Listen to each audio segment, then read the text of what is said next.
Okay, thank you everybody. Now look, it's no secret that this season wasn't going to plan, and I know that a lot of you out there weren't completely convinced by the changes that I made, and were making little diggy comments like to brush up my resume. So, who'd like to apologize first? No, come on, one of you's going to want to apologize first. I tell you what, I'll give a free wildcard ticket to whoever apologizes first.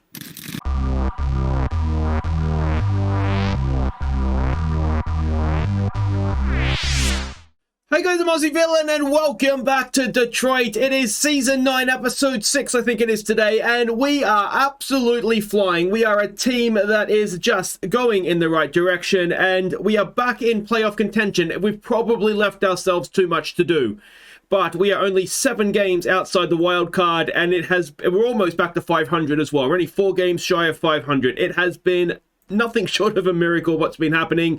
Now, a few things to catch you up on off the top here. The first is it's almost a career-ending injury for Brady Davis, 14 months. Now, he was doing quite well. He's a little bit inconsistent, but he had a few complete games under his belt. And yeah, so that's a big blow for him. And well, we'll see what happens. I don't know that we'll see him again, unfortunately. So, but he's out for over a year, so we don't have to worry about him for the foreseeable future anyway.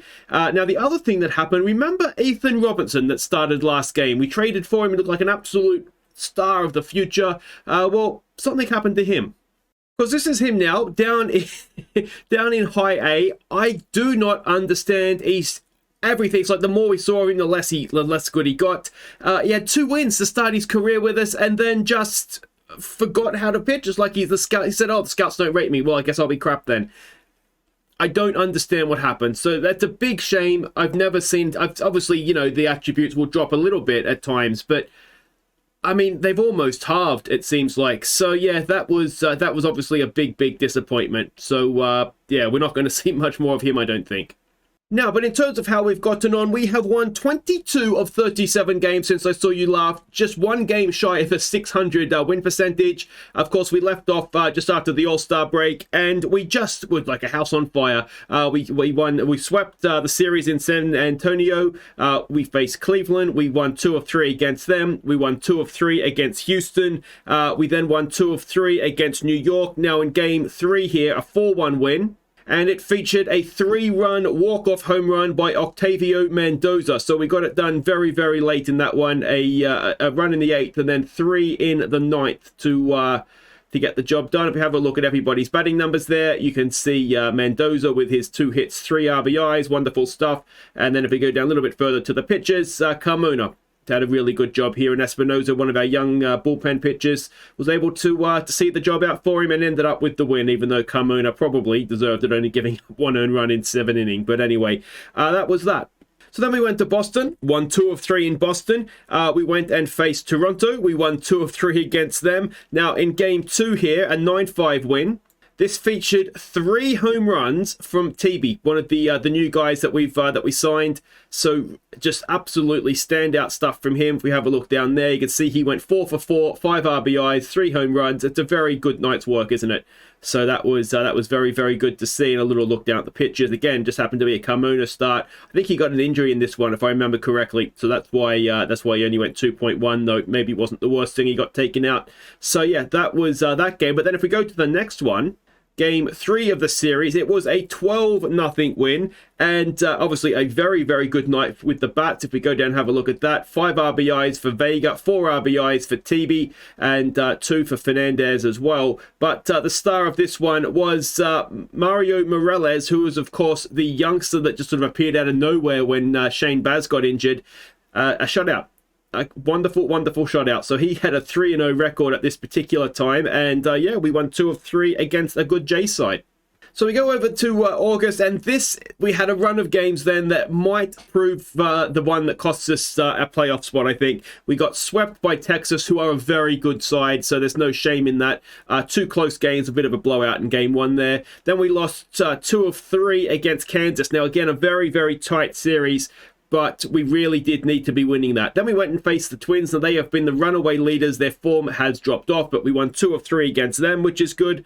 Won 2 of 3 against the White Sox, swept the Angels. Then we had a bit of the Baltimore's a bad team, and we only won one of 3. So again, it's going to be these are the games that if we don't make the postseason now are going to be the reason why. And then this series against Seattle that we're about to face game 3 of, we won 1 of 2. And again, Seattle are a very, very good team. If you go and check the overall standings, we can see confirmation of that. They are, in fact, the best team in baseball, short of the Twins, who have, they've actually fallen off really badly. They'll end the season. The best team in baseball will the Mariners, and the Texas Rangers aren't far behind them. So, yeah, it's amazing how much it's changed around. I'm enjoying the game again. If we look at the wild card race, we're 7 games back.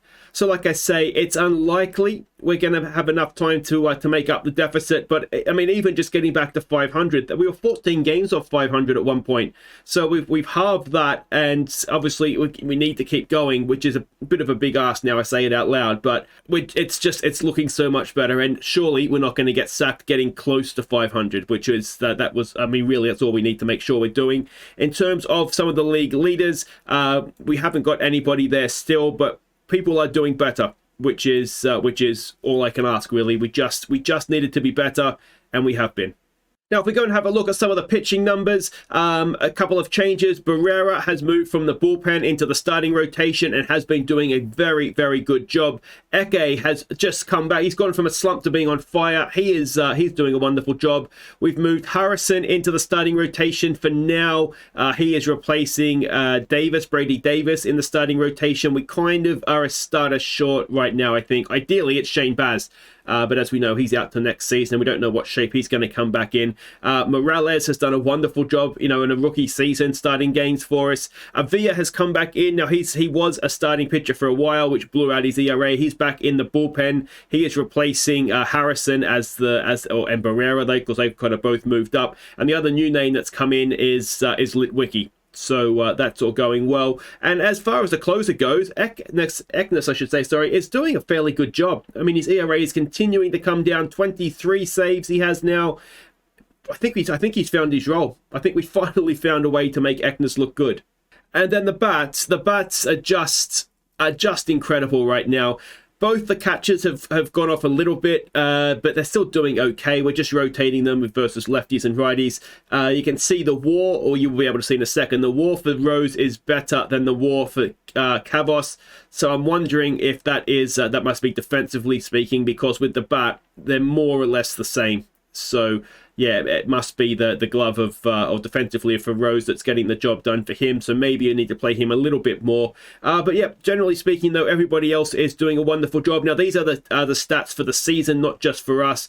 But TV has been better than I could have ever have hoped. And Limas is a little bit up and down. He has either a really good game or a bad game. He doesn't have many sort of one or two for nights. He seems to be 0 for or 4 for. So yeah, we'll see how that goes. The disappointment of the season, and I'm going to stick my neck on the line and say the horse's ass is going to be Errol Vera. We really needed him this season to be a big player for us, and he's not doing it at all. In fact, he's based off of WAR. He has literally been our worst player, so that's disappointing. But anyway, it's all looking very, very nice indeed. Let's see if we can keep this going now. We're back on YouTube. Don't make me like an idiot. Let's go check these lineups for the game against Seattle. On your feet, Tigers fans, as tonight's new look lineup takes the field. At first base, it's Octavio Mendoza. At second base, it's Jesus Limas. At third base, it's Jim Singley. At shortstop, it's Edmilson Fernandez. In left field, it's David Valdovinos. In center field, it's Troy Childers. In right field, it's Keenan TV. Designated hitter is Tony Vega. Behind the plate tonight, it's John Cavazos. And tonight's starting pitcher is Yordani Carmona. Alright, so here we go. Here it will be Limas leading us off at second base. Singley will bat second at third. TB moves up the order from where we saw him last time. He is batting 3 in right field. Vega is a designated hitter at 4. Mendoza is at first base batting 5. Childers in center field bats 6. Valdovinos is at left field, batting 7. It is Fernandez, the shortstop, at 8. Cavanos, the catcher, at 9. Carmona's on the mound for us today. We're up against Matt Brash for them. He has a 7-12 record this season at 3.32 ERA, a whip of of 108. So he's having a very, very good season, and what we need him to do here is not have such a good game, I should say, and let Carmona get a win, because that'd be a very nice thing for us indeed. All right, welcome to Detroit. Kalinic will lead them off, batting 270. Now, a couple of other things just to catch you up on. CJ Abrams is fit again. I've got him in AAA, just having a rehab because he was out for so long, just to get his eye back in. Honestly, I don't even know if I want to call him back in. I think we'll kind of have to once that's up. He's a free agent end of the year as we start with a strikeout. Very nicely done. It'll come Mayers now batting 230. Yeah, so we'll see what happens with him. He would be a useful pinch runner if we get to sort of a postseason sort of situation. But to be honest, as I say, he's a free agent. I just kind of want to move on for him. And that is going to be 2-0. That is absolutely crushed. So a hit, a home run, and suddenly it's 2-0 to Seattle. And yeah, well, that's obviously a little bit disappointing, isn't it? It'll bring in Calderon now, who's batting 192. It's a full count. And there's another strikeout, much, much better. Carmona has been, relatively speaking, probably our best pitcher, to be honest. Certainly on a consistent basis. So let's hope it's just a bit of a first inning slump and he'll get back to his usual stuff. But that's another hit and two more base runners. Hopefully he's not going to score there. If we can get that in, we can. So 2 out runners at the corners, and we really don't want to be falling too far back. It's Nolan Arenado, the snake from our Colorado Rockies time. It's a 1-2 pitch, and that should get it done. Ground ball over to second, and they score 2. But our bat should be able to come back to that. Jesus Limas will lead us off, batting 263. It is a 1-0 pitch. And let's see what the leadoff man can do. He can ground it to his namesake at second base, and that will be one away. Not namesake, but you know what I mean, same position. Singley coming in now, batting 276 this season. He has done quite well, I've got to say. And there is a 3-1 pitch sent back up the middle for a 1-out single. In now will come Keenan Teebe, batting 330 this season. And just looking like an absolute star. He draws a walk. So 2 on, 1 out now for Tony Vega, who's batting 261. Probably his last season with us, I think, for Tony Vega. He's just starting, the attributes are starting to back a little bit. So I don't think we will need him there. I was watching. Oh, you can't watch strike 3 with 2 on, mate. So we'll go and pitch again. Suzak to the plate, batting 538. Let's go with 7 for 13. That looks a little bit less depressing. But Fernandez over to first, and that will be 1 away. Yeah, so we'll see. I'm excited for next season now. I really am. I think we've got quite this team here.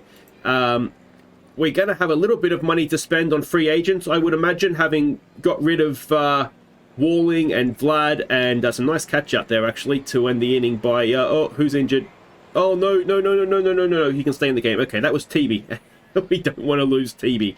All right, Childers batting 307, looking for his 100th hit of the season, and he's not going to get it there as he strikes out, so that's 1 away. In comes Valdivinos batting 252.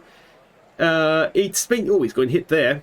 He's doing okay. The problem is just in a slump right now, but he has been, generally speaking, doing okay. Fernandez comes in now, batting 229, looking for his 100th hit of the season and therefore his career, because it's his first season. But he's popped that up, and that will be 2 away for Cavanos, who's batting 256.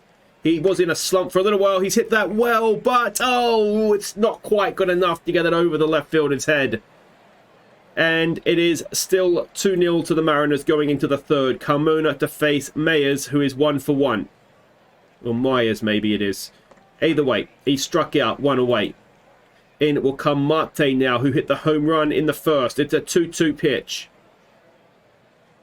And that is popped up. In will come Childers, and that will be a catch for 2 away. Bringing in Calderon, who is 0 for 1. It's a 2-2 pitch. And that is again popped up into left field. We have Valdivinos out there, and that will end the top of the third. All right, it is Limas back to the top of the order we go. He's 0 for 1 today. It's a full count, and Limas, grounds it to the first baseman, 1 away. In comes Singley, who's 1 for 1. It's a 1-2 pitch. Singly watches it. Oh, that was a tight one though, wasn't it? You can understand leaving that. So it's Keenan Teebley. He's walked last time up. He is 2 out, no one on. He's got that into center field for a 2-out single. So he continues to just be an absolutely lights out bat for us this season. It is Vega 0 for 1, a 2-2 pitch. Tony Vega hits a 2-2 pitch, which he usually doesn't do. But all that's done is prolong the out because he is caught in left field regardless. All right, to the top of the 4th. It is Montero to lead them off, and he takes the first pitch down to third base. It is over to first and out. Singly, of course, at third base with the out. In now comes Kirilov, who is 1 for 1 today. A 1-2 pitch, and that's a swing that gets away from the catcher, but he'll be out at first anyway. So that is 2 away for Arenado, who is 0 for 1. And probably ancient at this point as well, 9 seasons on. He's popped that up. And that'll be caught by Childers, who's camped underneath it. And it will end at the top of the 4th. Octavio Mendoza, who is 0 for 1. Let's see what he can do. It's a first pitch swing. And he has taken it into right field, but he'll be caught just by the foul line. And that was 1 away. In comes Childers now, who's 0 for 1. It's a full count. Troy Childers gets it into left center, right center field even. But he's caught. So, I mean, we're hitting the ball, aren't we? We're just not finding the gaps right now. Valdovanos draws a walk. So he's been on base twice without swinging his bat. And now comes Fernandez, who is 0 for 1. Looking for that 100th career hit. Again, he won't find it. And again, we stay scoreless as we go into the top of the 5th. Susak to the plate, who is 0 for 1. It is a 2-0 pitch. And Susak gets it through the left side of the infield for a leadoff single. In comes Mayer now, who is 0 for 1. It's a 0-2 pitch, and that could be a double play. Could be a double play. There's 1. There's 2. Excellent work from the middle infield there. And Kalanick now, who is 0 for 2. A 1-0 pitch. And he gets it through the left side of the infield. So we're back where we started, except there's 2 out this time. And it is Mayers up again. He is 1 for 2 tonight. It is an 0-1 pitch. 2 out, 1 on. And it is, oh dear. It is 4-0 is what it is. 486 feet. That is landing in downtown Detroit. And that will be, yeah, another disappointing inning then. Marte, who's already hit 1 home run tonight, sends that into center field, and that is off the very top of the fence. And he'll slide into second with a double. Frustrating, this one, isn't it? Because we are hitting the ball. It feels like we're making more contact with the ball into the outfield than they are. They're finding gaps. We are not. Now, is that going to drive in another run? It looks like it is. Valdovanos can't stop it, so it's 5-0.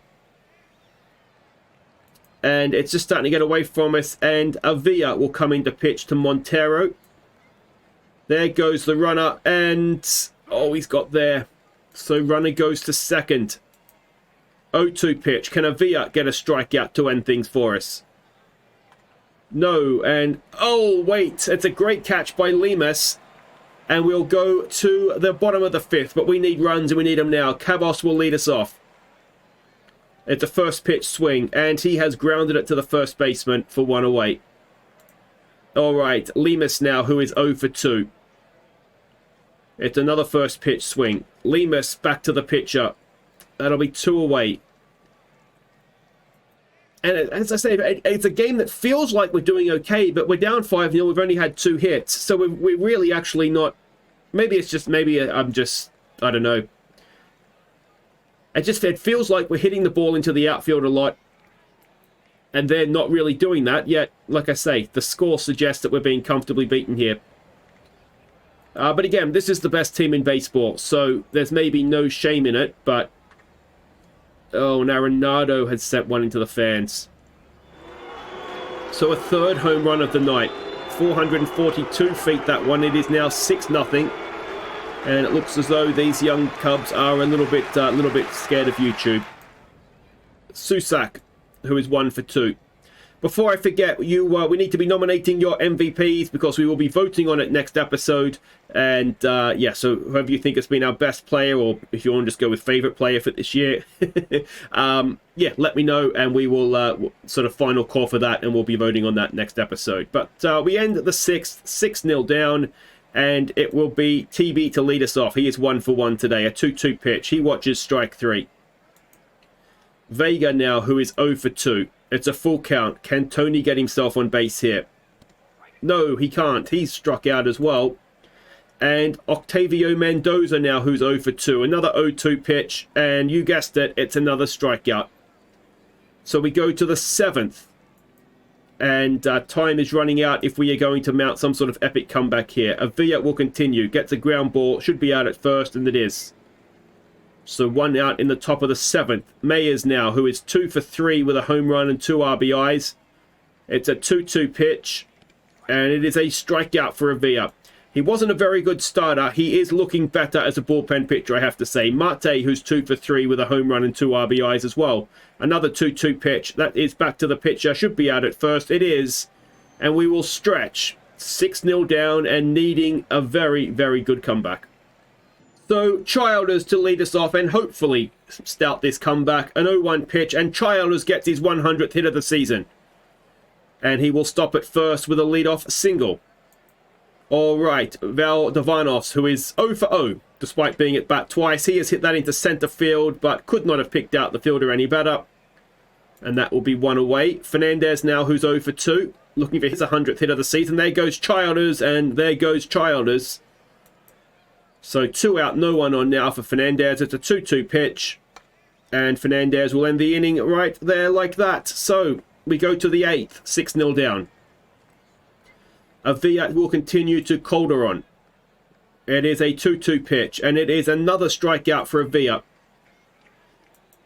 Let me know what you guys think. Obviously, I get a little bit biased because it's a team that I sort of built, so I want them to do well as well. But I think looking sort of more towards next season at this point, as there's a pop-up, I don't know that there's too much wrong with this team. You could maybe make an argument.